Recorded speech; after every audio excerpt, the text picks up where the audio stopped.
हरी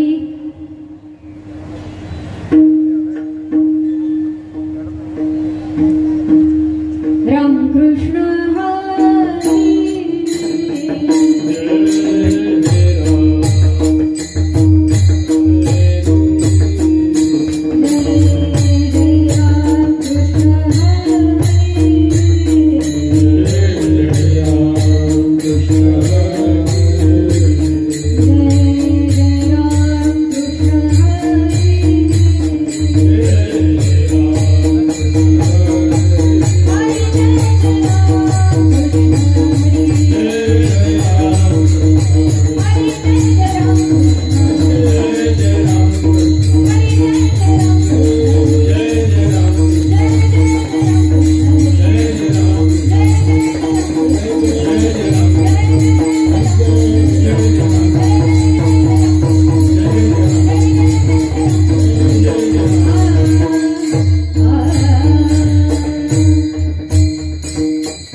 हरी हरी रूप पाहता लोचनी लोचनी रूप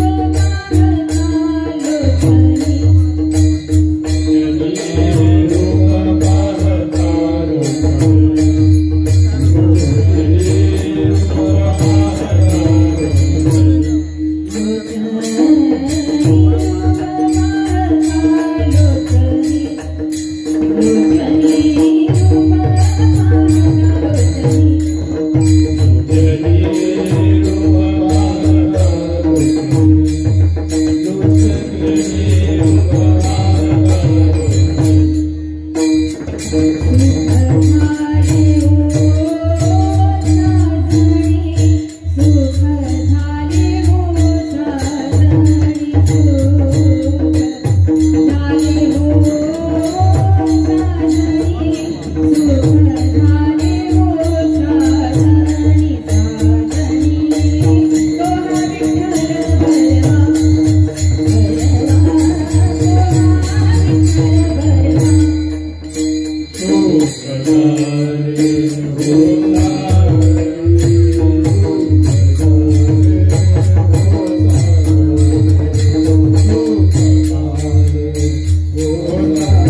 देवा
संतापाई माथा धरिता किंवा ठेविता सद्भावे तेणे भेट देव आपे आप करी पितांबर धरी बरी छाया म्हणूनी संताशी अखंड भजावे त्यांचे चरणी भावे लीन सदा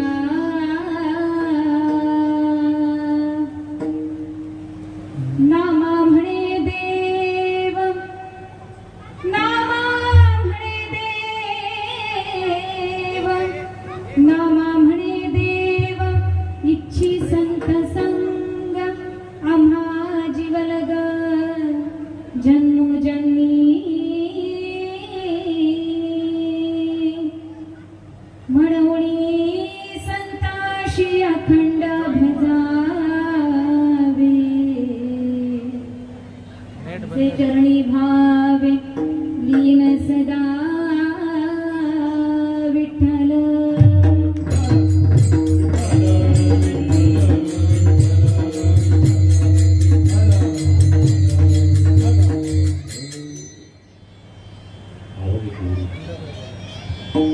हरी वक्रतुंड महाकाय सूर्यकोटि समप्रभ निर्विघ्नं कुरु मे देव सर्वकार्येषु सर्वदा समचरण सरोजं सान्द्र नीलाम्बुदाभं जगन्नीतपाणिं मण्डनं मण्डनानं तरुण तुलसीमाला कंदरं कञ्जनेत्रं सदय धवलहासं विठ्ठलं चिन्तयामि हरि पाण्डुरङ्गकारु प्रथम पाण्डुरङ्गकारु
रुक्मिणी प्राण संजीवन षडगुणैश्वर्य संपन्न असणारा संपूर्ण जगाचा जगदाधार भक्तवत्सल श्री पांडुरंग परमात्मा कैवल्य साम्राज्य तेजोनिधी साधकांचे मायबाप श्री ज्ञानोपरा वैराग्य राग रसिक जगतवंदनीय श्री संत तुकोबाराय आदी करून सर्व संत मंडळी त्यांच्या दयेनं त्यांच्या कृपेनं आज आपण सर्व मंडळी या ठिकाणी या धर्म मंडपामध्ये उपस्थित आहोत। अतिशय सुंदर असणारा हा एक दिवसीय सोहळा आणि असं सोहळ्याच्या निमित्ताने प्रस्तुत प्राप्त प्रसंगी सेवेकरता निवडलेला अभंग याच महाराष्ट्राच्या मातीमध्ये जन्माला आलेले थोर संत वारकरी संप्रदायाने ज्यांना डोक्यावर घेतलं अगदी वयाच्या 5व्या वर्षी भगवंत परमात्म्याकडे ज्यांनी हट्ट करावा आणि भगवंत परमात्म्यानं ज्यांचा हातचा नैवेद्य अवघ्या 5व्या वर्षी ग्रहण करावा असे अधिकार संपन्न संत संत शिरोमणी श्री नामदेव महाराज यांचा उत्कृष्ट असा तुमच्या माझ्यासारख्या सर्वसामान्य जडजीवाला तुम्ही आम्ही ज्या लाभाच्या पाठीमागे धावतोय तो लाभ तुम्हाला मला कसा प्राप्त होईल काय केल्यानंतर प्राप्त होईल याचं सुंदर असं विवेचन करणारा अभंग सेवेकरता निवडलाय विठ्ठल।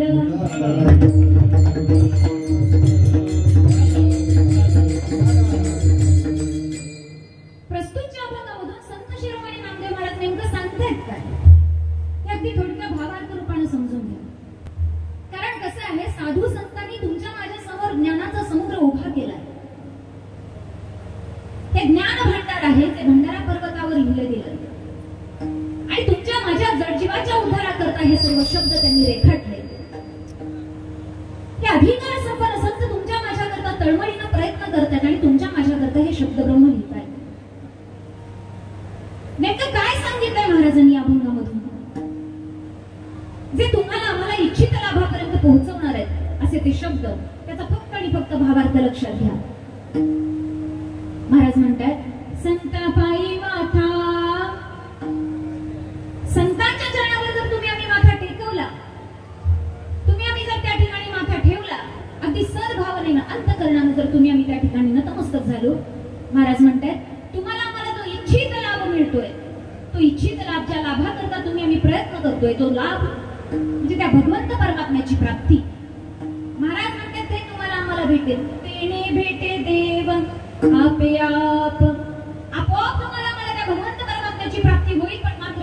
तुम्हाला मला साधू संतांच्या ठिकाणी नतमस्तक व्हावं लागेल. साधू संतांचं अनेकविध कारणांनी अनेक प्रकारांनी तुम्हाला मला महत्व आहे आणि म्हणून महाराज पुन्हा एकदा तेच सांगतात. द्विरुक्ती इथे या ठिकाणी सांगितले, म्हणून संताशी अखंड भजावे. अखंड तुम्ही आम्ही त्या भगवंत परमात्म्याला प्राप्त करायचं असेल तर साधू संतांच्या ठिकाणी अखंड त्या ठिकाणी नतमस्तक झालं पाहिजे, तरच तुम्हाला मला भगवंत परमात्मा प्राप्त होईल. महाराज म्हणतात, म्हणून संताशी अखंड भजावे, त्यांचे चरणी भावे लीन सदा. मग तुम्ही म्हणाल साधू संत तुम्हाला मला भगवंत परमात्म्याची प्राप्ती करून देतील, पण नेमका देव कुठे आहे? त्यांच्याजवळ. हो, देव त्यांच्याजवळच आहे. साधू संत प्रमाणाद्वारे सिद्ध करतात, साधू पाशी देव कामधंदा करी. तो त्या ठिकाणी कामधंदा करतोय, नुसता कामधंदा करत नाही. तो त्या ठिकाणी मागे पुढे उभा राहे सांभाळीत, आली आघात निवराया. या युक्तीप्रमाणे महाराज म्हणतात, बाबा तो साधू संतांचं रक्षण करता सुद्धा होतोय. म्हणजे साधू पाशी देव कामधंदा करी एक, आणि पितांबर धरी वरी छाया. आणि मग जाता जाता संत शिरोमणी नामदेव महाराज सांगतात, अंतकरणातलं गुज.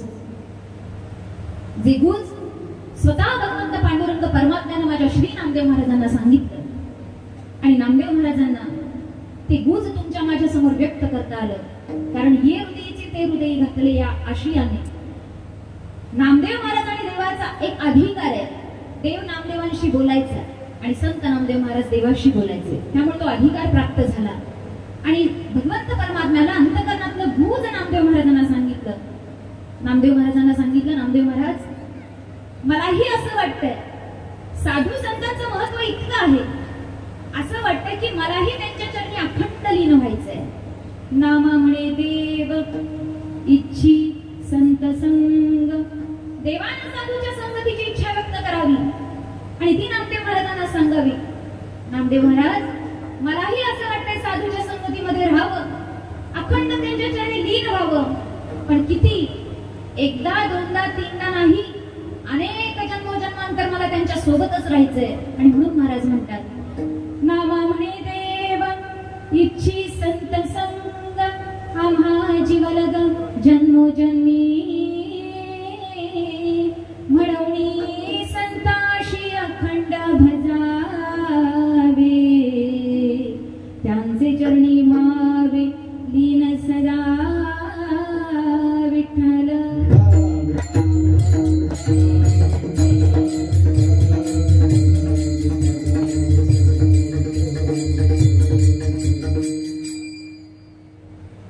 चालू असणारा हा एक दिवसीय सोहळा अगदी मनामध्ये एक ठाव घेतला होता या संपूर्ण सेवेचा, या कार्यक्रमाचा. त्याहून कितीतरी पटीनं हे सुंदर वातावरण या ठिकाणी आहे. माऊलींची परिभाषा मी नेहमी बोलत असते, म्हणजे माझे शब्द तिथं अपूर्ण पडतात म्हणून माऊलींचे शब्द मी त्या ठिकाणी घेत असते. महाराज म्हणतात, माऊली म्हणतात, प्रथम वयसा काळी लावण्याची नभाळी, प्रगटे जैशी आगळी अंगनांगी. या सोहळ्याचं, या कार्यक्रमाचं अंग पवित्र आहे. कारण या सोहळ्याचं अंग पवित्र याचं कारण आहे इथं एकीचं बळ दिसतंय. लक्षात घ्या, या ठिकाणी ब्रह्मानंद भजन मंडळ, सीताराम संजीवनी आनंदाश्रम वृद्धाश्रम, त्याच्याशी संलग्न असणारी श्री संत सेवा भजन सामाजिक संस्था आणि श्री ज्ञानेश्वर माऊली भजन सामाजिक संस्था या ठिकाणी भव्य दिव्य स्वरूपाचा असं रेल्वे भजनी मंडळ, भजन प्रवास मंडळ स्पर्धा आयोजित केली आहे. खरं सांगू, अगदी लहानपणापासून भजनाच्या स्पर्धा करत आहे. अनेक ठिकाणी नंबरही मिळवले, पण कधी ऐकण्यात आलं नव्हतं बरं का मला की रेल्वेच्या प्रवासामध्ये सुद्धा भजन होतं. खरं एका जोरदार टाळ्या वाजल्या. कसं असतं, रोजच्या धावपळीच्या जीवनामध्ये, धकाधकीच्या जीवनामध्ये तुमचा माझा अगदी सकाळी 8 वाजल्यापासून, नवे 6 वाजल्यापासून प्रवास सुरू आहे, ते रात्रीच्या 12, 12:30 वाजेपर्यंत तुम्ही आम्ही प्रवास करतोय. आणि हा प्रवास साधा नसतो मायबापांना, तुम्ही स्वतः अनुभवताय, माझ्यापेक्षा जास्त तुम्हाला माहिती. कारण कारण मी फक्त एकच दिवस या ठिकाणी आले तर माझी पाठपुरती वाट लागली. खरं सांगते तुम्हाला, कारण गावाकडे राहतोय आम्ही. गावाकडच्या चांगल्या सुंदर वातावरणामध्ये, ज्या ठिकाणी झाडांचा सहवास आहे, ऑक्सिजनचा पुरवठा भरपूर आहे, अशा ठिकाणी राहणं म्हणजे काही नाही. पण या ठिकाणी तुम्ही इमारतींच्या सानिध्यात राहून सुद्धा त्या भगवंत परमात्म्याचं सुंदर चित्र रेखाटताय, तेही प्रवासामध्ये. खरंच एकदा जोरदार टाळ्या, जोरदार वाजवा, नाहीतर मग सांगावं लागेल टाळीवर जीएसटी लावा. कारण एवढीच एक गोष्ट ठेवली आपली जीएसटी शिवाय, लक्षात घ्या. नाहीतर त्याच्यावर ही जीएसटी लागेल जर टाळी नाही वाजली तर. माझ्याकरता राहू द्या, पण स्वतः करता या सर्वांकरता लावा. फार सुंदर या ठिकाणी, म्हणजे फार कौतुक आहे तुम्हा सर्वांचं. कारण भगवंत परमात्म्याला संसारिक जीव सहसा आठवत नाही. तुम्ही आम्ही संसारिक जीव आहोत. म्हणजे मी उगाच तिकडं माझ्या डोक्यात असं असायचं की बाबा काय धावपळ इथे भगवंत परमात्म्याला आठवत असते. पण माझ्या भाग्याने या ठिकाणी बऱ्याच वेळेला येणं झालं. पण खरं सांगू, गावाकडे जे सप्ते होतात त्या सप्त्यांपेक्षा किंबहुना अनेक पटींनी जास्त उत्साहाने या ठिकाणी हे सप्ते चालतात तुमचे. म्हणजे कुठेतरी विरंगुळा, कुठेतरी त्या विसावाला शोधण्याचा प्रयत्न तुम्ही आम्ही करतोय. कारण विठ्ठलच एक विसाव आहे, बरोबर आहे ना महाराज? विसावा विठ्ठल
फुटे धरुवर उष्ण काळमासी, फुटे धरुवर उष्ण काळमासी, जीवन तयासी कोण घाली, जीवन तयासी कोण घाली.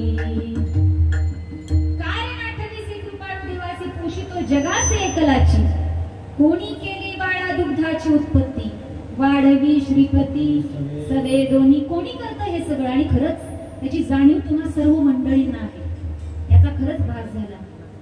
कारण या धकाधकीच्या जीवनामध्ये तुम्ही आम्ही जर अखंड प्रवासामध्ये भजन करत असू तर त्याच्यापेक्षा वेगळा आनंद तो काय आहे? आणि आनंद याच भजनामध्ये प्राप्त होतो, दुसरीकडे कुठंही प्राप्त होणार नाही. म्हणून तर या भजन स्पर्धा आहेत. तुम्ही आम्ही या ठिकाणी हा आनंद आणखीन द्विगुणित करावा.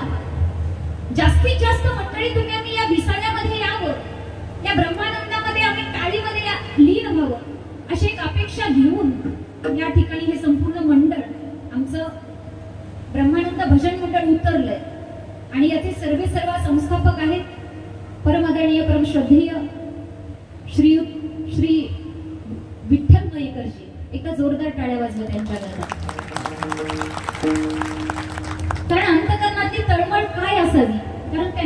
सगळं भोगलंय आणि कदाचित त्यांना वाटत असेल की बाबा आता मात्र या संपूर्ण वातावरणामध्ये या भगवंताशिवाय पर्याय नाही आणि म्हणून खरं तर आत्म तळमळतंय त्यांचं, अंतकरण तळमळतंय तुमच्या माझ्याकडनं आणि तुमच्या माझ्यातला जीव, प्रत्येक जीव या ठिकाणी यावा, या ठिकाणी त्याच्या मुखामध्ये भगवंत परमात्म्याचं नाव यावं अशी अंतकरणातील तळमळ घेऊन ते त्या ठिकाणी उतरले.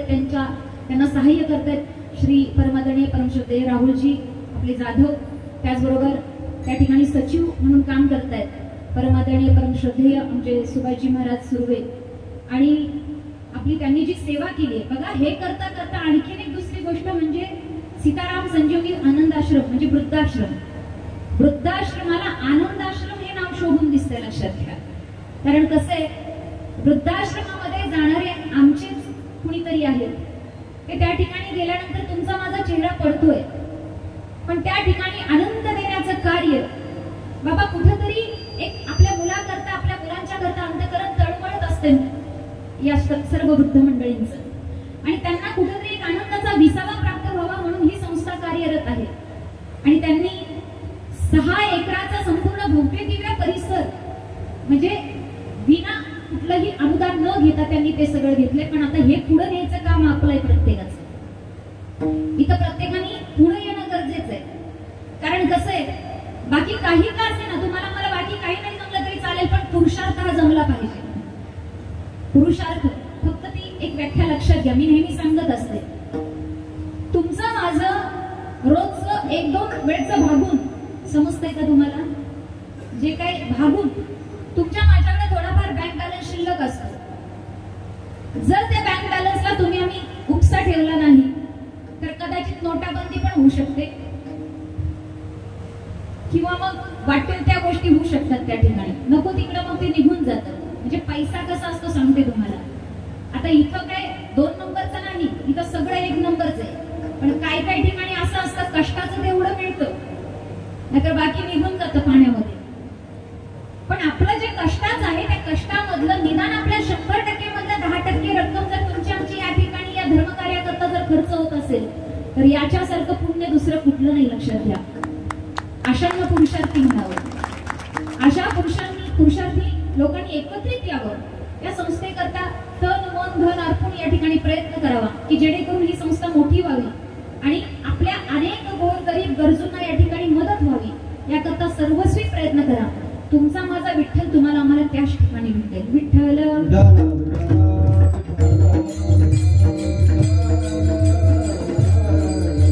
आणखीन एक विश्वस्त याचे आहेत, खरंच माझ्याकडून नाव राहून गेलं, जयरामजी महाराज पवार.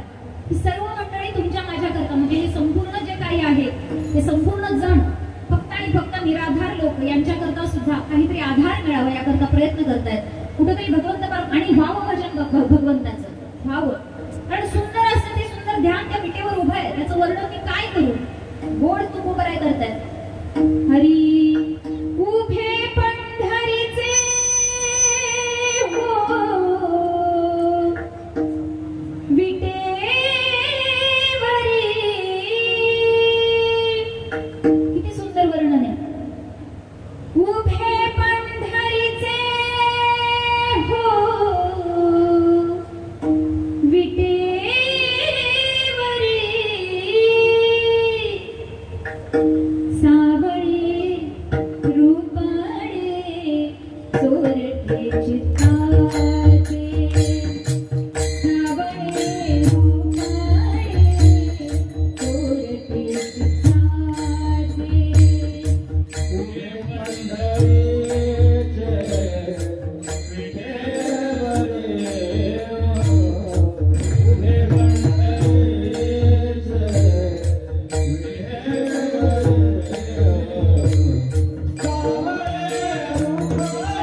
जीवन प्रवास सुरू करावा. कशा करता हे सगळं करायचंय? फार सुंदर प्रश्न या ठिकाणी उपस्थित करते. 2 प्रश्न मला सांगा. साधू संतांनी तुम्हाला मला सगळे पर्वकाल करायचे, महाशिवरात्रीचा उपवास करायचा, तुम्ही आम्ही घरामध्ये देवपूजा करतोय, तुम्ही आम्ही बाकी जे जे काही होईल ते तुम्ही आम्ही भगवंत परमात्मा करता करतोय, पण हे सगळं चाललंय कशासाठी याचा कधी विचार केलाय? बोला बोला. बरं मी तुम्हाला सोपे 2 प्रश्न विचारते.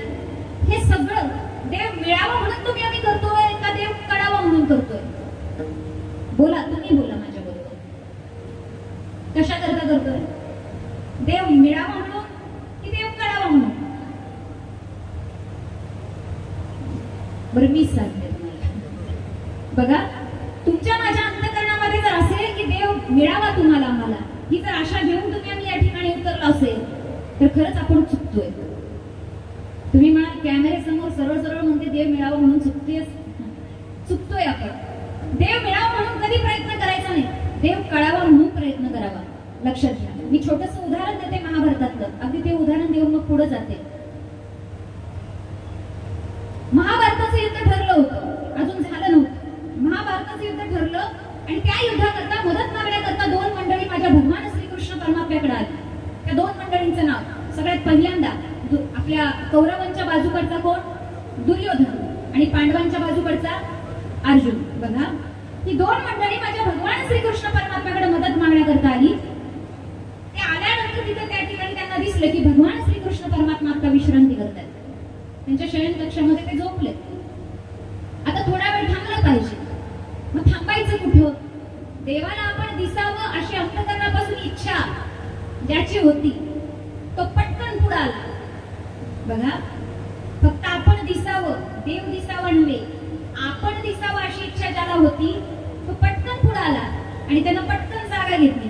कुठं? देवाच्या डोक्याजवळ. त्याचं नाव काय? दुर्योधन. कारण त्याचं डोकं तेवढ्यातच चालत होतं. आणि बिचारा अर्जुन, तो बिचारा नव्हता, अगदी चांगला होता. तो देवाच्या पायाजवळ बसला. थोड्या वेळानं माझ्या भगवंत परमात्म्याची झोप पूर्ण झाली आणि पूर्ण झाल्यानंतर देवाचे डोळे उघडल्या तुमच्या मताप्रमाणे देवाला दिसलं कोण? तुम्ही होते का त्यावेळेला? कसं काय कळलं? अहो साहजिक आहे महाराज, पायाजवळची वस्तू आधी दिसते. अर्जुन पायाजवळ बसला. जो पायाजवळ बसतो ना तो प्रत्येकाला दिसतो. लक्षात घ्या. जो डोक्यावर जाऊन बसतो तो कधीच दिसणार नाही. तो असाच उचलून आपटतो.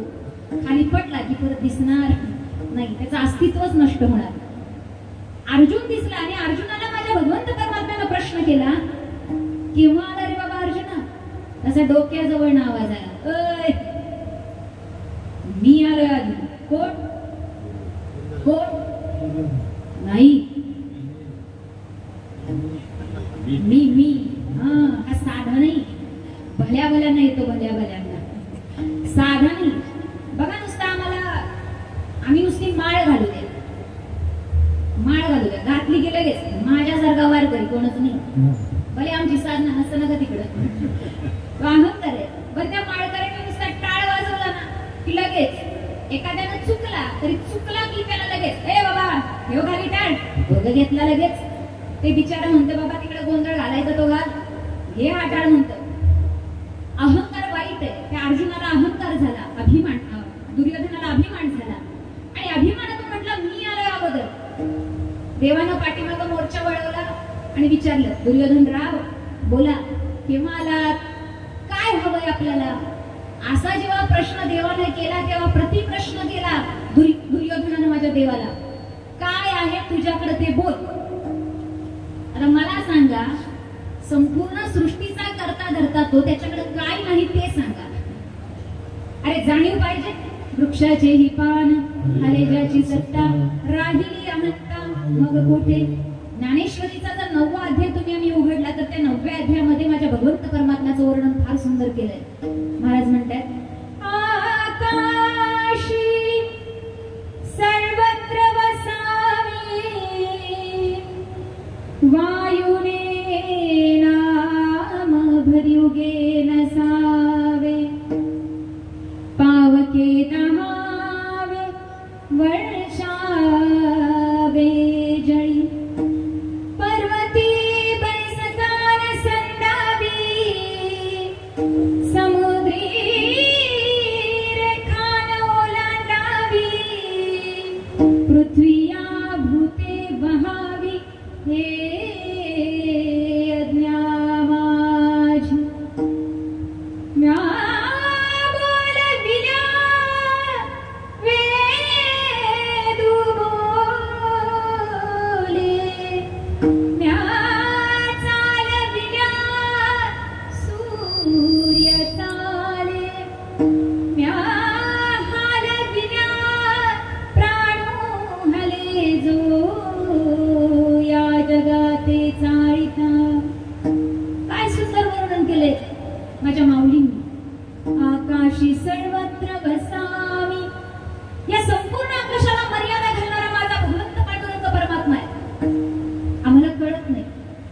वायू सुद्धा त्याच्या सत्तेशिवाय हलत नाही. वायूने नाम भरियुगे नसावे. वाऱ्याला सांगितलं क्षणभर सुद्धा थांबू नकोस. तू थांबलास तर संपूर्ण सृष्टी थांबेल. पावके डहावे वर्षावे जळी. पावके या शब्दाचा अर्थ होतो अग्नी. अग्नीला मर्यादा घालणारा माझा देव आहे. हे अग्नी सतत आणि सतत प्रवाहित राहा, प्रज्वलित राहा. पर्वताला सांगितलंय आपण आपली जागा सोडून हलायचं. हल्ले असते तर काय हे झालं असतं का सगळं. त्यानं धरून ठेवलं या संपूर्ण सृष्टीला. अरे नवे नवे तुमच्या माझ्या अंतकरणामध्ये जो राम आहे ना, तो राम इथं असल्यामुळे तुम्ही आम्ही या ठिकाणी आहोत. तो एकदा का निघून गेला तुमचा माझा राम ना प्राण गेली या शरीरा काय करेल व्यवहार.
तुझ्यामध्ये आहे तो म्हणून तू इथं आहेस. आणि चालतं हे शरीर तुझ्यामुळं, त्या भगवंत परमात्म्यामुळं. पण तू जसा काय आविर्भाव आणतोस तुझ्यामुळेच सगळं काही होतंय. त्या भगवंतामुळे सगळं काही होतंय. चाले हे शरीर कोणाची आसक्ती. चाले हे शरीर कोणाची आसक्ती. चाले हे शरीर कोणाची आसक्ती. चाले हे शरीर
भजन चुकू नको. पण चुकतंय तुमचं माझं. आम्ही विसरतोय त्याला. या जगतामध्ये त्या भगवंत परमात्म्याला विसरायचं नाही. पण तो दुर्योधन विसरला आणि विसरला आणि अहंकार जागृत झाला. म्हटलं काय आहे तुझ्याकडे. देवानं सांगितलं आपल्या सरळ भाषेमध्ये माझ्याकडे दोन गोष्टी आहेत. एक पहिली गोष्ट म्हणजे माझ्या एका बाजूला म्हणजे ज्या बाजूला मी असेल त्या बाजूला फक्त मीच आहे. हातामध्ये शस्त्र धरणार नाही. आणि ज्या बाजूला यादवी सेना आहे त्या बाजूला मी फक्त नसणार आहे. त्या ठिकाणी माझे 56 कोटी यादवाचं सैन्य असेल. त्या ठिकाणी बराच वेगवेगळा उल्लेख आहे. 56 कोटी यादवाचं सैन्य एका बाजूला आणि मी एका बाजूला. मी हातामध्ये शस्त्र धरणार नाही. पण वाटलंच एक दोन युक्तीच्या गोष्टी सांगेल. दुर्योधनानं मनातल्या मनात विचार केला, हा आपल्याला युक्त्या सांगायचा. चोरी करणारा हा, होड्या काढणारा हा, हा काय तुम्हाला आम्हाला युक्त्या सांगणार आहे. त्याच्यामुळे दुर्योधनानं विचार केला आपल्याला काय हा नकोय. आपल्याला सैन्य बास. 56 कोटी यादवाचं सैन्य घेतलं त्यानं आणि उरलेला भगवंत परमात्मा कोणी घेतला. आता मला सांगा तो उरलेला होता का पुरलेला होता. भल्या भल्यांना दे. आणि 56 कोटी यादवाचं सैन्य सुद्धा त्याच्या सत्तेशिवाय चालणार नव्हतं. ही साधी गोष्ट कोणाला कळली नाही, त्या दुर्योधनाला कळली नाही. आणि मग त्यानं ते 56 कोटी यादवांचं सैन्य घेतलं. युद्धाचा परिणाम काय झाला हे सर्वस्वी तुम्हाला आम्हाला माहितीये. काय झाला परिणाम? दुर्योधन म्हणजे कौरव हारले आणि पांडव जिंकले. आता माझ्या पहिल्या 2 प्रश्नांवर या. देव मिळावा की कळावा? कळावा. नुसता मिळून उपयोगाचा नाही. आणि 200 ते 250 वेळा माझा भगवंत परमात्मा दुर्योधनाच्या समोर, त्या रथाच्या समोर स्वतः रथ घेऊन हजर होता. पण समोर असलेला हा भगवंत सर्व सत्ताधीश आहे, तो या दुर्योधनाला कळाला नाही. मिळाला होता पण कळाला नाही, पुरती वाट लागली. मग असा हा देव, जर तुम्हाला मला हा इच्छित लाभ जर मिळावा असे वाटत असेल तर तुम्हाला मला जावं कुठं लागेल. जाण्याकरता 4 महत्वाच्या गोष्टी सांगितल्या. पहिली गोष्ट, जीव. जीवानं जर जीवाकडे गेल्यानंतर तुम्हाला मला हा देव भेटेल का? जीव जीवाकडे गेला जर मागायला तर जीव जीवाच्याच काहीतरी गोष्टी सांगेल, दुःखाच्या गोष्टी. आणि जीव साधा नसतो, दुसऱ्याचं रडत रडत ऐकून घेतो. आणि मग तो गेला निघून, तिसरा आला की त्याला याच सगळं हसत हसत सांगतो. असा हा जीव आहे. हा जीव साधा नाही. हा जीव नको त्या गोष्टीमध्ये अडकून बसलेला असतो. आता तसं हे सगळं मंडपावरनं नको जायला.